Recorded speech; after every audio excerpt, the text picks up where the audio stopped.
The good old times of which we are writing, kings and nobles, as well as the common people, were much given to superstition. They seriously believed all sorts of things which we now see to be absurd. They were credulous, and made a great deal of signs and omens.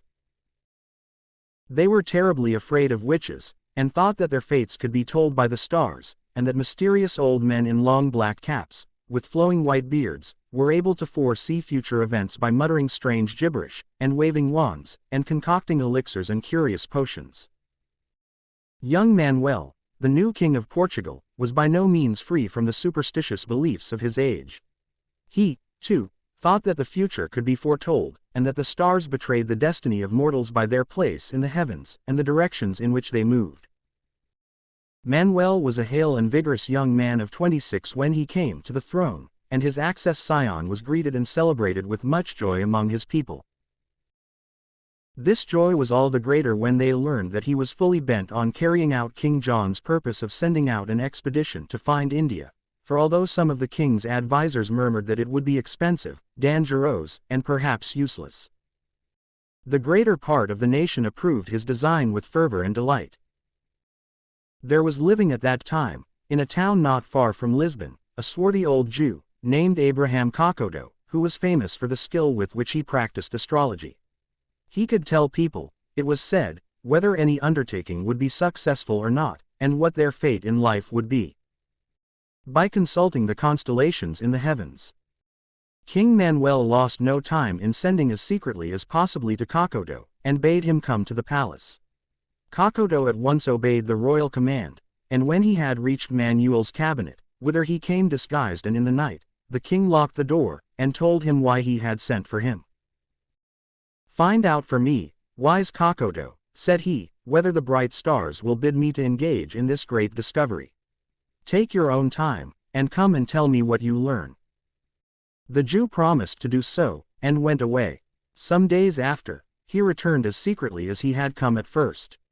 The king saw at a glance that an air of satisfaction rested upon the astrologer's dark and solemn face, and eagerly asked what he had learned from reading the stars. "Sire," returned Kokodo gravely, with a low bow, "I have bestowed great care upon the task which you have confided to me. I find that India is a long distance from us, far away over the seas. It is inhabited by dark people, and there are in it great riches and merchandise that go forth to many parts of the world. There is much danger in going thither. The seas are rough and stormy. There are many savages in the countries on the way, who are full of perfidy and stratagems, and will deceive and try to kill your brave sailors. But, sire, your planet is great una sphere, and you will discover India, and in no long time you will subjugate a large part of that mysterious land." This reply, as may be supposed, greatly rejoiced the enthusiastic heart of the young king. He loaded the solemn old Jew with favors, and sent him home amply repaid for his favorable professu. Don Manuel now gave up his thoughts to preparations for the momentous voyage which should bring such glory to himself, and such power to his people. The troublesome counselors who croaked all sorts of foreboding and disasters in his ear were bidden to hold their peace. The king placed much greater trust in the prophecies of the stars than in their timid wisdom, and no argument was able to dissuade him from his pure pose. The ships which the good King John had ordered to be built still lay but half finished in the dockyard of Lisbon, while all around were to be seen huge piles of timber cut from the thick forests of Portugal, and now sufficiently seasoned to be used in completing the little fleet. The sailors who had made the voyage on the African coast with Diaz were employed to do this work, and the king told them to build the ships just as strongly as it was possible to do.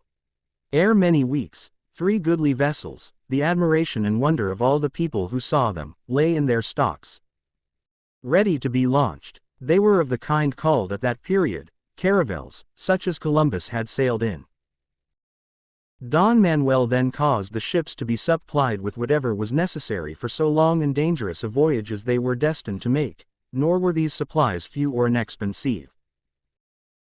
Each ship was furnished with double tackle, and 2 sets of sails, and they were also to carry some cannon, and an ample quantity of firearms, powder, and shot, for it was almost certain that in going among savage nations, and landing upon coasts where they would meet barbarians and cannibals, the crews would need these to defend themselves.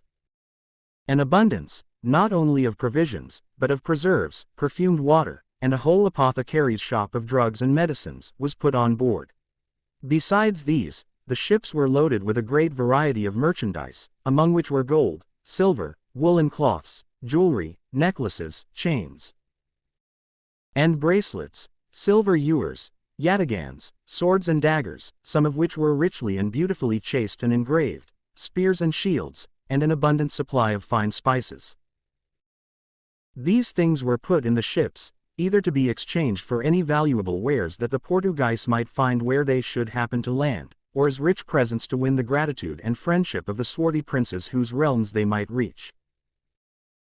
Don Manuel ordered that each ship should carry 2 priests and a surgeon, and, in order that the voyagers might be able to communicate with the strange peoples they met, he bought a number of slaves who were thought to be skilled in the languages of the African tribes and the nations of the East.